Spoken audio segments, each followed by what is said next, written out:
তাই আপনারা দুজন থেকে যে শ্লোকগুলো বলতে পারবো না বলে बाबा वो जो निर्माण मोहा जित संग दोषा, इसके ऊपर बाबा थोड़ा आप थोड़ा प्रकाश डालिए ना बाबा, इसको कैसे समझेंगे?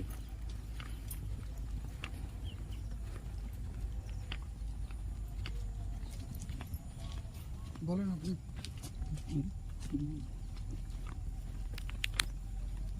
আপনি বলেন, আপনি বলেন बाबा এখন অসুবিধা बीच बीच में फिर बाबा बोलेंगे। हम तो देखो आप जो प्रश्न किया है गीता को तो बहुत इम्पोर्टेंट श्लोक है, गुरुत्वपूर्ण श्लोक है।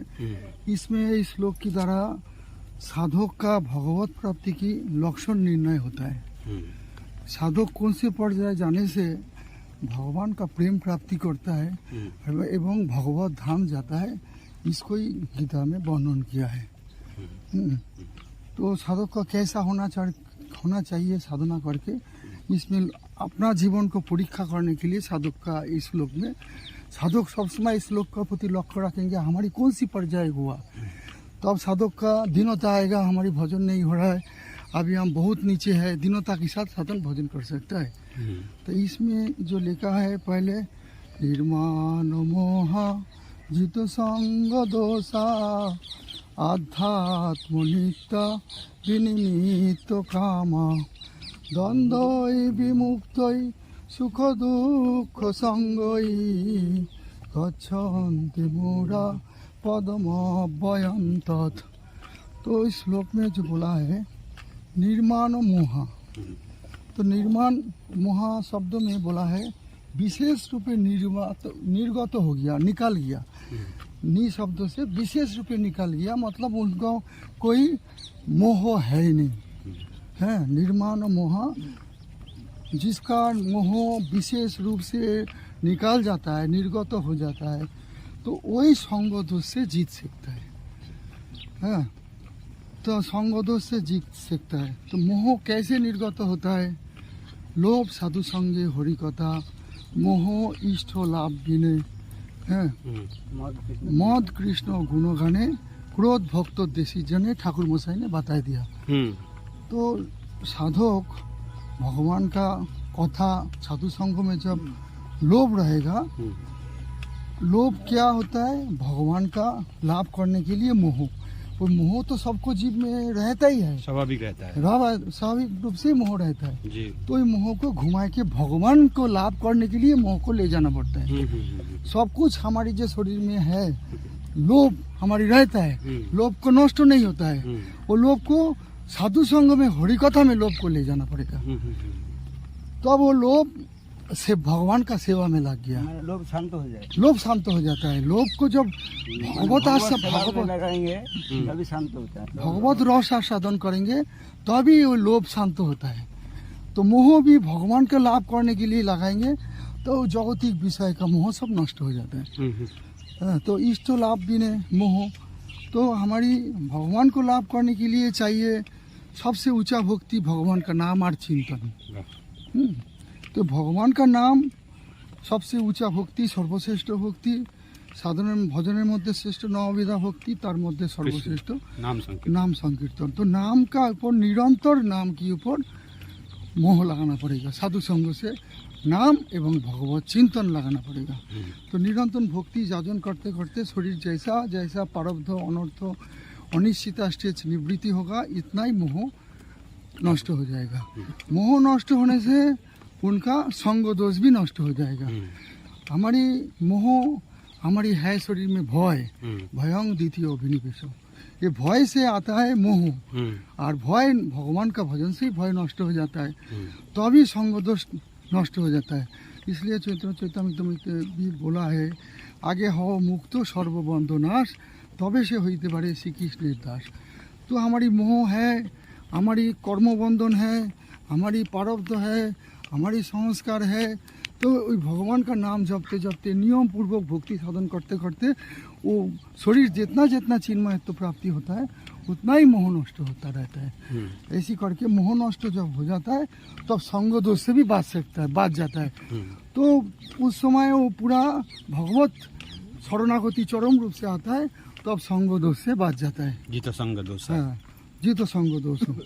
संग दोष से क्या होता है, विषय वासना आता है।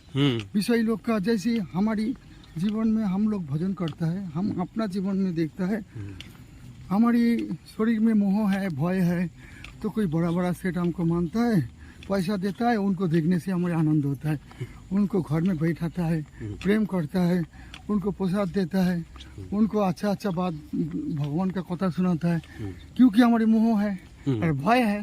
और हम सोचता है पैसा लेके हमारी शरीर का भी प्रयोजन है, हम संतो सेवा करेंगे, सब सेवा में करेंगे, तो इसलिए हम संग देश से परिपूर्ण रूप से जीत नहीं पाएंगे। तो ये जब कर्म क्षय हो जाएगा साधक का, तब ना लेना ना देना, मगन रहना, तभी साधक का परिपूर्ण रूप से संग दोष बात सकता है। नहीं तो संग दोष तब आएगा वो जो मच्चित्त मदगत प्राण, श्लोकটা बोले, मच्चित्त मदगत प्राण बोधयन्तु स परस्परम कथयन्तु स मामितुम तुष्यन्ति च रमन्ति च।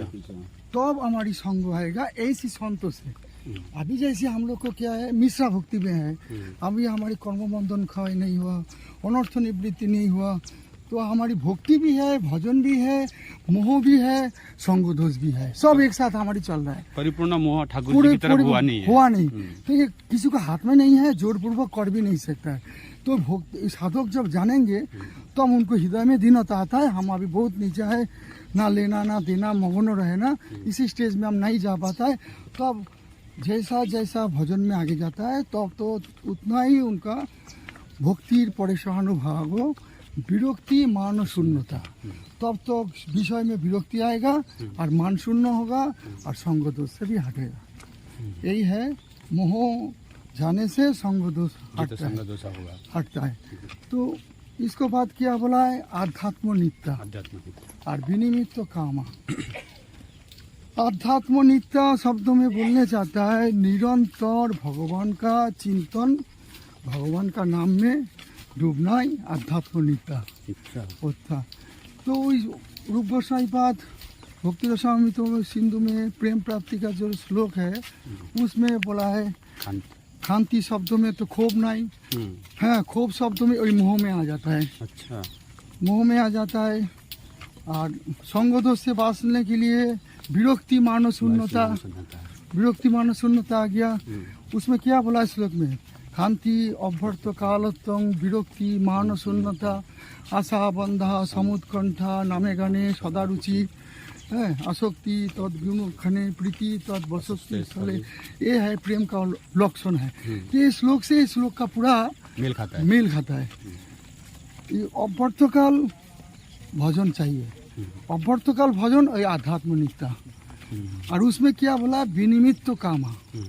विनिमित्त कामा जब तक नहीं होगा तब तक आध्यात्म नित्य नहीं बनेगा।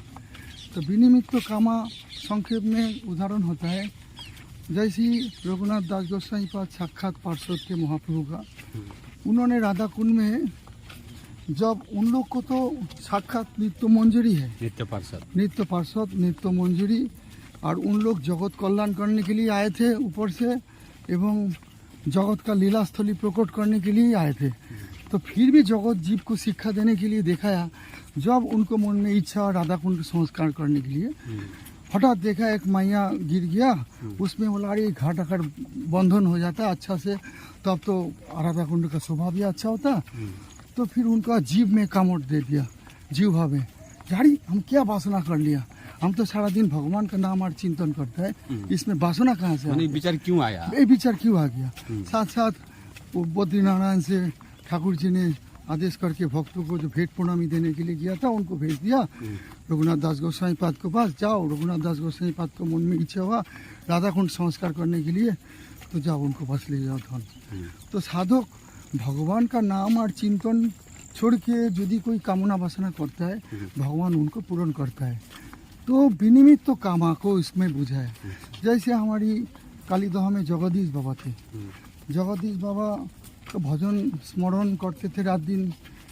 तो उनको कभी इच्छा हुआ था कालीदह जमुना को घाट हम उद्घाटन सही करेंगे, संस्कार करेंगे। तो संस्कार करने की इच्छा होने की साथ साथ क्या हुआ, उनका बहुत बड़ा बड़ा लोग उसी समय, कोई बोलता है 50,000 देंगे, कोई बोलता है 70,000 देंगे, कोई बोलता है 1 लाख देंगे, ऐसी करके सब देने के लिए तैयार हो गया। और वो घाट को संस्कार करने के लिए नानान प्रकार परिकल्पना प्लान बनने लग गया। तो उनका लीला स्मरण में भगवत चिंतन में विघ्न हो रहा। विघ्न होते ही तो फिर वो बोला, बाबा ने बोला देखो हम इधर छोड़ के हम चले जाएंगे। बाबा क्यों जाएंगे? हमारी लीला स्मरण चिंतन हमारी हो नहीं हुआ, भजन में बाधा हो रहा है। भजन में बाधा हो रहा है। हम मरने के बाद ठाकुर जी करेंगे जो कुछ करेंगे हमारे साथ नहीं होगा। तो ये विनिमित्त कामा को उदाहरण दिया। विनिमित्त कामा नहीं होगा, ये तो भगवान को काम है, लेकिन इसमें विषय है, तो विषय के लिए उनको वासना जगत में विषय लेके आ जाता है। इसलिए विनिमित्त कामा हुआ नहीं, इसलिए आध्यात्म नित्य बनने नहीं दिया। यानी सूक्ष्म रूप से वासना छुपा हुआ है। वासना छुपा हुआ है। जब हम जगत को कुछ करेंगे, अच्छा ही कर्म है, लेकिन सबसे अच्छा कर्म है अवर्तकाल भगवान का नाम और चिंतन है। ये है प्रेम लक्षणा भक्ति। इसको लिए भागवत में बोला है अविस्मृति कृष्ण पादारविंद, अविस्मृति कृष्ण पादारविंद ক্ষীণত্ব অভদ্রাণী চ সত্যস্য শুদ্ধিং परमात्म भक्ति ज्ञानंच विज्ञान वैराग्य युक्तम।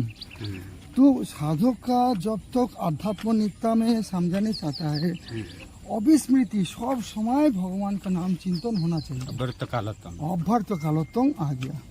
और विरक्ति, उसमें विरक्ति मानो शून्यता, विरक्ति नहीं आएगा तो विनिमित्त कामा भी नहीं होगा। है? तो इसलिए अध्यात्म नित्य करने के लिए अविस्मृति कृष्ण पादारविंद होना चाहिए। अविस्मृति सब समय साधक को चेष्टा रहेगा कैसे हम रात दिन भगवान का नाम और चिंतन करेंगे। इसके ऊपर ध्यान देना पड़ेगा। कौन से भक्ति जाजन करने से हमारे नाम निष्ठा, धाम निष्ठा, वैराग्य निष्ठा, विषय विरक्ति एवं चिंतन में अभ्यास सब कुछ होता है। इसलिए बोला है शास्त्र विनिमित्त कामा, तब तुम्हारी आध्यात्म नित्य बनेगा। है ठाकुर मशाई क्या बोला? मने स्मरण पान मधुर मधुर धाम जुगल বিলাস স্মৃতি সার। তারপরে ওই শ্লোকটা সাধ্য সাধন হেই ইয়া বিনা আর নাই এই তত্ত্ব सर्वसिद्धि सार। तो मन को सब समय स्मरण भक्ति में राधा कृष्ण की जो जुगल विलास उसमें ही लगाना के लिए साधक को चेष्टा करना पड़ेगा। तो जागतिक जो भक्ति मिश्रा भक्ति है उस भक्ति में लगाने से विषय संयुक्त होता है। विषय संयुक्त होने से मिश्रा भक्ति होता है। शुद्ध भक्ति नहीं होने के कारण परिपूर्ण रूप से विनिमित्त कामा नहीं हुआ जाता है। विनिमित्त कामा नहीं होने से आध्यात्म नित्य भी नहीं होता है। भगवत प्राप्ति में विलम्ब हो जाए। भगवत प्राप्ति में जब तक साधक चरम रूप से अविस्मृति कृष्ण पादारविंद क्षीणत्व अभद्राणी च, निरंतर भगवान का चिंतन करने से ही अभद्रता नष्ट होता है। अभद्रता क्या है? भगवान का नाम और चिंतन छोड़ के जो कुछ इच्छा चिंता भावना है सभी अभद्रता है। ये अभद्रता नष्ट होने से क्या होता है? ज्ञानंच विज्ञान, ज्ञान आएगा और विज्ञान आएगा, भक्ति का आस्वादन होगा और वैराग्य भी चरम रूप से आएगा। तब भगवत प्रेम प्राप्ति के रास्ते में जाता है। तो और ठाकुर मशाई क्या बोला? ना करियो असत चेष्टा लाभ पूजा प्रतिष्ठा सदाचिंत गोविंद चरण। तो लाभ पूजा प्रतिष्ठा भगवान का चिंतन छोड़ के जो कुछ है सब लाभ पूजा प्रतिष्ठा सभी अनर्थ है। असत चेष्टा ही बोला गया। जैसे अविस्मृति कृष्ण पादारविंद में बोला है क्षीणत्व अभद्राणी च, अभद्रता है। भगवान छोड़ के सभी अभद्रता, सभी लाभ पूजा प्रतिष्ठा सभी अनर्थ ही है। चैतन्य चरितमृत में भी एक जगह बोला है ना, बड़ो कीर्ति करिले उस है। हाँ वो तो है। इसलिए महाप्रभु भी बोला है बड़ो कीर्ति करिले चैतन्य नहीं पाए केवल भक्तिर बस चैतन्य गोसाई, उसमें भी बोला है। और बोला कृष्ण भक्तिर बाधक जत शुभाशुभ कर्म यो जीवेर एक अज्ञानतम धर्म। ये सब कृष्ण भक्ति का एकांत भक्ति उत्तम भक्ति का बाधक होता है। इसलिए पहले पहले जमाने में सब महात्मा लोग थे भजन करते थे, केवल रात दिन भगवान का नाम और चिंतन ही करते थे। तो विनिमित्त कामा इसलिए होना चाहिए। विनिमित्त कामा होने से अध्यात्म नित्य परिपूर्ण रूप से होता है। तो फिर इसके बाद आया द्वंद्व विमुक्ता। द्वंद्व क्या होता है? विषय से ही द्वंद्व आता है।